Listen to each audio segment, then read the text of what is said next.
Hello, everyone, and welcome to EnglishPod. My name is Marco. And my name is Catherine, and today we're going on a little driving lesson. That's right, we're going to learn how to drive, but not only how to drive, but all the vocabulary and words associated to this activity. So why don't we listen to this dialogue for the first time, and we'll be back to explain it.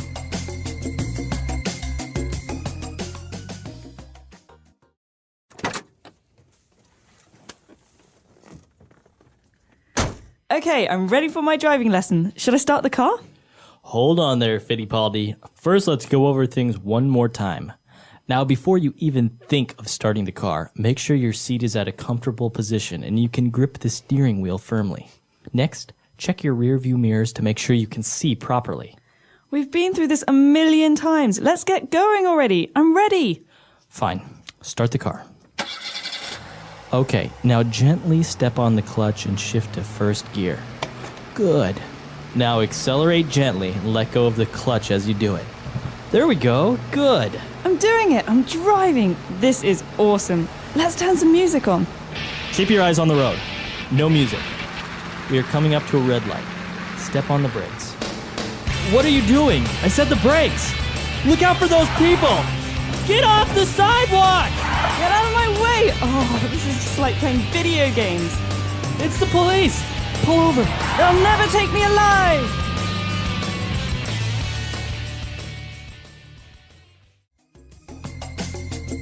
All right, great. So it's a great driving lesson, just like the video games. Well, hopefully not like video games. We don't want to hurt anyone.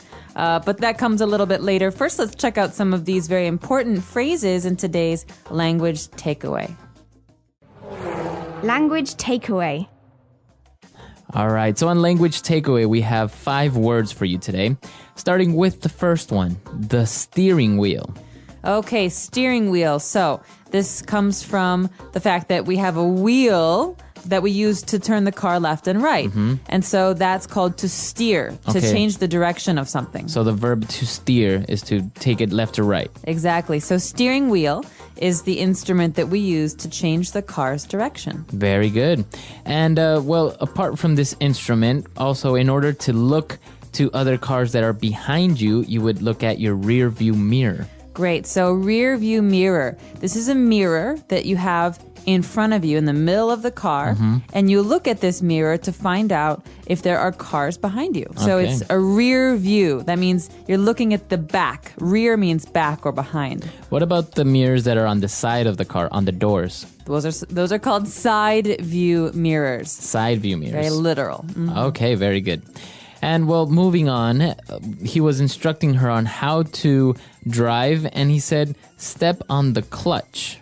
Well, this is an important word for those of you who are driving manual cars. That means that you have to control the way that the gas goes into the engine by yourself. Mm-hmm. And so a clutch is a pedal. It's the third pedal on the left, and you push this pedal to change gears. Okay, so some cars, they don't have this. For those of you who don't worry about it. But if you do, a clutch is on the far left. It's the third pedal. Okay, so this is for a manual car, manual transmission car, because many people have automatics where you just accelerate and the car automatically changes gears. Exactly. And so a lot of Europeans drive manual cars and have this clutch. Okay, so you step on the clutch, and in order to change gear, you say to shift into first gear. That's right, because if you're driving, you know that you can't go from first to fifth gear, right? Mm-hmm. There's 4 or 5 gears. And so you have to go 1, 2, 3, 4, 5. You have to go in order. So we're shifting. We're moving up or we're moving down. So that's called to shift. All right, to shift. And now in the dialogue, we heard to shift into first gear. So that's what it's called. Exactly. And so normally the car starts in N, neutral. That was when you're at a brake, you're to stop. And if you want to start the car, you have to shift to first gear. And that's the lowest. That's going to help the car go. Okay, so to shift into first gear. Awesome vocabulary. I think this is really useful, especially because it's very specific, so you don't really see it very often in anywhere, but sometimes you need to use it. That's right. And it's especially useful if you're trying to teach someone How to drive. Yeah, because not everyone knows how to drive manual. Exactly. So why don't we listen to the dialogue again, and we'll be back to explain Fluency Builder.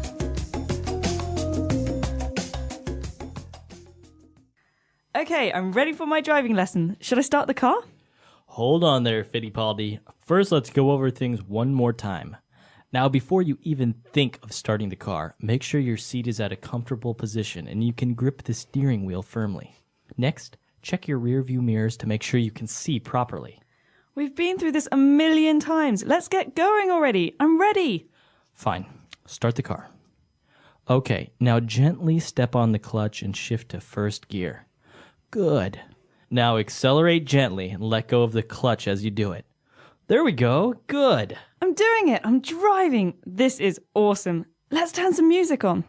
Keep your eyes on the road. No music. We are coming up to a red light. Step on the brakes. What are you doing? I said the brakes.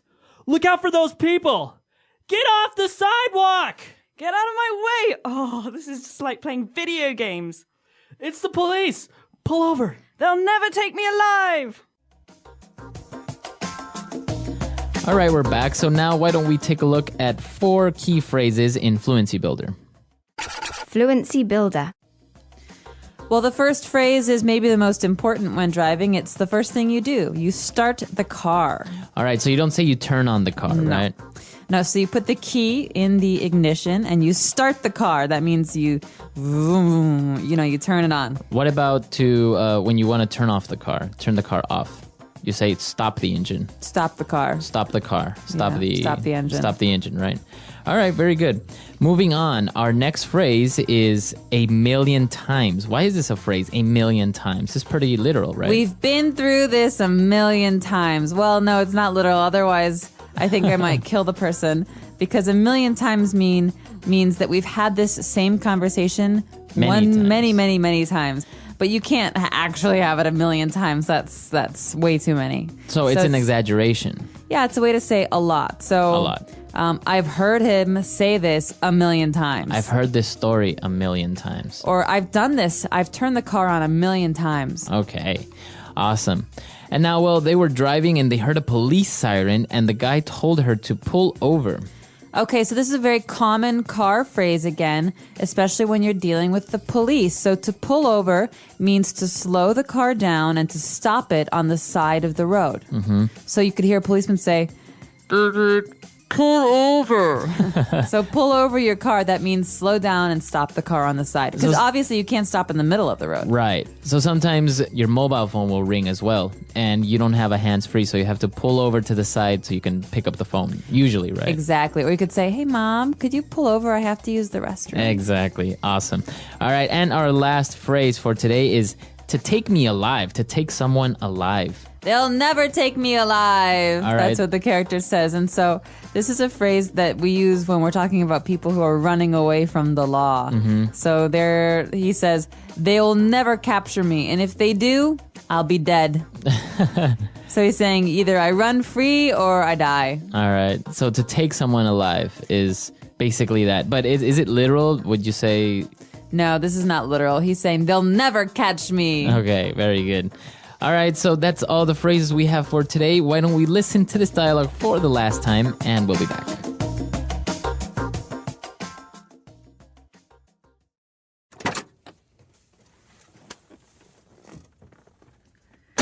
Okay, I'm ready for my driving lesson. Should I start the car?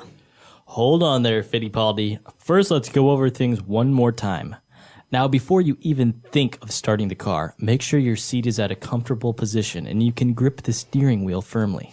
Next, check your rear view mirrors to make sure you can see properly. We've been through this a million times. Let's get going already. I'm ready. Fine. Start the car. Okay, now gently step on the clutch and shift to first gear. Good. Now accelerate gently and let go of the clutch as you do it. There we go. Good. I'm doing it. I'm driving. This is awesome. Let's turn some music on. Keep your eyes on the road. No music. We are coming up to a red light.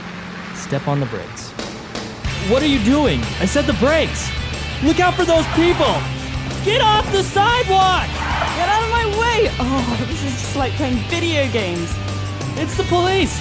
Pull over! They'll never take me alive!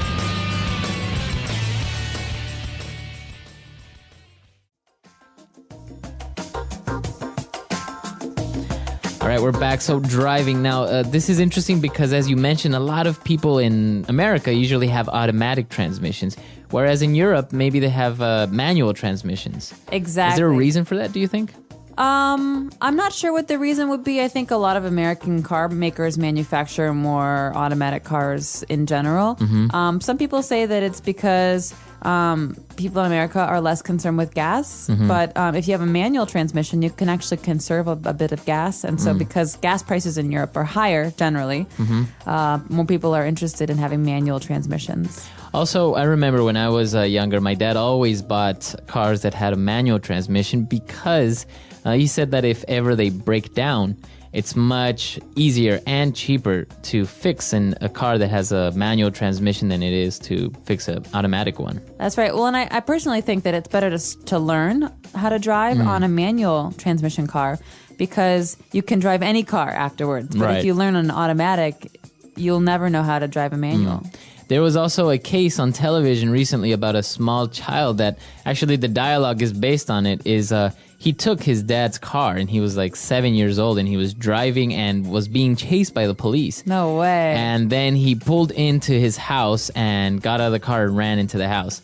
So obviously he was an underage driver, but he didn't get into much trouble. But it was interesting because he drove very, very well. That's unbelievable. And basically almost learned it by game simulators, by video games, on how you drive on a video game. Oh, wow. Yeah, well, NASCAR, here he comes. Right. So if you have any questions, any comments, or any other suggestions for lessons, please come to our website, EnglishPod.com, and we'll see you guys there. Bye, everyone. Bye.